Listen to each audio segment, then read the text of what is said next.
Hi, this is John Vance, president of Vance Wealth. I wanted to do a short video today to discuss portfolio volatility. There's obviously been a lot going on in the world, especially with regards to Russia, Ukraine, with what's happening with inflation and interest rates. So just wanted to share some thoughts around how to embrace volatility and use it to your advantage. So as we wrap up April, it's been a pretty volatile start to the year, and most major stock market indexes are quite negative, over double digits. So it's been a really tough start to the year. We all know as investors this is normal. This is part of investing. But this chart here gives you an update on where we are as of the end of April. So you can see on here the S&P 500 index is down about 14%. The NASDAQ, which is more technology-heavy index, is down about 23%. So just wanted to share that with you. One of the other things that many investors might not realize is that there's been actually quite a bear market in many major stocks that we're all familiar with. And this list here is not a list of recommendations. It's just a list to share with you actually how volatile to the downside some of these big names are. And if you look here, we have names like Netflix, Facebook, Amazon, Google, Shopify, PayPal, Zoom, and Roku as some really large names. And if you see on the very far bottom right, it shows the change from their high. So Netflix is down 73%, Facebook down 48%, Amazon down 34%, Google down 25%, Shopify down 75%, PayPal down 72%, Zoom Video down 76%, and Roku down 81%. So a lot of volatility. To me, this just presents options. We tend to prefer being more broadly diversified than just focusing on a list of stocks like this. But just wanted to share with you is like how bad and how negative some of these large kind of quality stocks that many people really love and fall in love with as investors. I love this quote. Ouch! It's been a brutal year for many in the capital markets, and certainly for Amazon.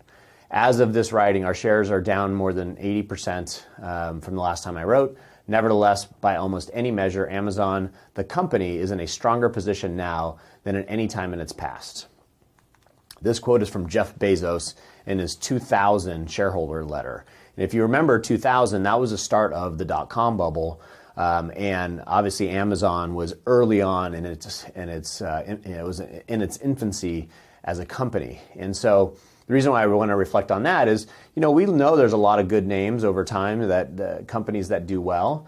And this basically just shows you kind of from that time frame, Amazon is up 15,900%. So this chart goes back to 2000. So just a kind of a fascinating reflection on, a period in time where stocks really struggled, but also recognizing that, that's a normal part of investing. Again, I'm not suggesting and recommending any of these stocks. Just wanted to share with you some of the volatility and just generally some interesting data set.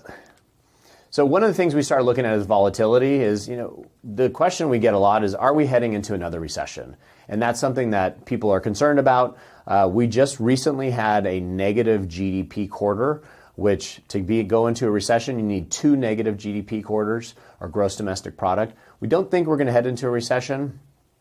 Generally, recessions are not good for the stock market, the real estate market. But one of the things that I think that truly investors are concerned about is, what is now a good time to invest? And our attitude is it's always a good time to invest. It all just depends on your time horizon, your financial goals.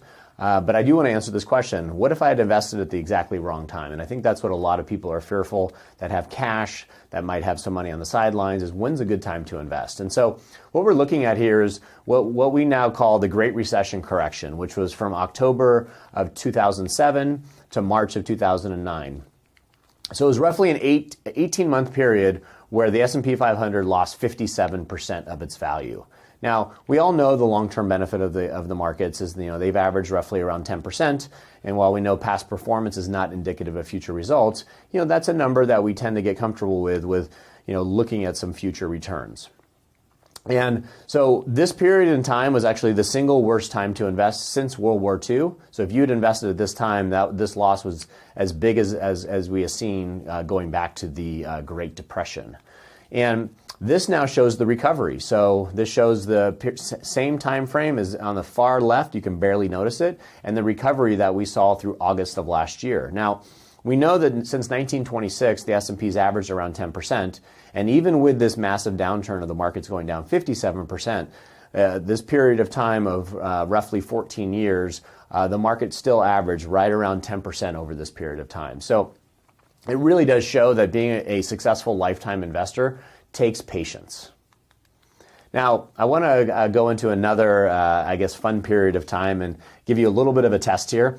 This is an idea of which would you prefer, an environment where the markets go up 150% or an environment where they go up 40%. Now, of course, this is a trick question because clearly on the surface, this looks like an easy answer, right? So this is two time frames, 1995 to 2001, and another 7-year time frame from 2008 to 2014. So the answer to that question is what's better is it depends. Are you a saver or are you a spender? Meaning, are you investing regularly or are you withdrawing? Are you taking money out? So if you are in withdrawal mode or you're a spender, then the scenario where the markets go up is a better scenario for you. So, however, if you're still investing on a regular basis, whether it's in your 401k or other sources, then it depends. So in this scenario, I'm gonna run through some of the numbers. So let's assume that you have the ability to save $100,000 a year, and let's assume we do this for 7 years. So as we look at the period from 1995 to 2001, this is a glorious time for the S&P 500. In 95, it was up 37%, 96 up 23%, 97 up 33%, and then 28% and 21%. So really strong growth for the markets. Your $1 million turned into your 100,000 per year grew to just over $1 million. Now, that was, let's look at the flip side, is a period of time where the markets had a lot of volatility, especially early on. And you can see kind of in the bottom right chart, it shows that had you invested the beginning of 2008, 100,000, you'd have lost 37% of its value and the account would be worth $63,000. But you continue to invest even with all the volatility, and by the end of this period of time, you had a little bit over 1.2 million. So the lesson here is that the results that, by most measures, the greatest bull market that we've seen in terms of the strength of how well the market did in the late 90s, and then the financial crisis, which is the Great Recession, that you actually ended up with $200,000 more using my hypothetical. So it shows you that in tough markets, that's when you can really build some wealth, because you're buying through weakness, you're buying through a time when things potentially are cheap. So a couple just quick takeaways as we wrap up. Embrace volatility, number one. Build a diversified portfolio based on your financial goals. And sometimes holding cash is a good thing when you have periods of volatility, meaning holding cash for short-term spending needs. Number three, invest for the long term and really embrace this idea of you need to have faith and patience and discipline. And then number four, rebalancing. That's a critical tool of all investors, is you rebalance. We know there's going to be volatility. So when volatility takes your portfolio out of alignment, rebalance it, get it back into shape and into order. If you're not a client of Vance Wealth and you'd like to have us take a look at your portfolio, maybe review your financial plan, we're offering a 30-minute complimentary consultation. So please either scan this QR code or book online. And I hope you enjoyed our video today on volatility. Thank you very much and have a great one.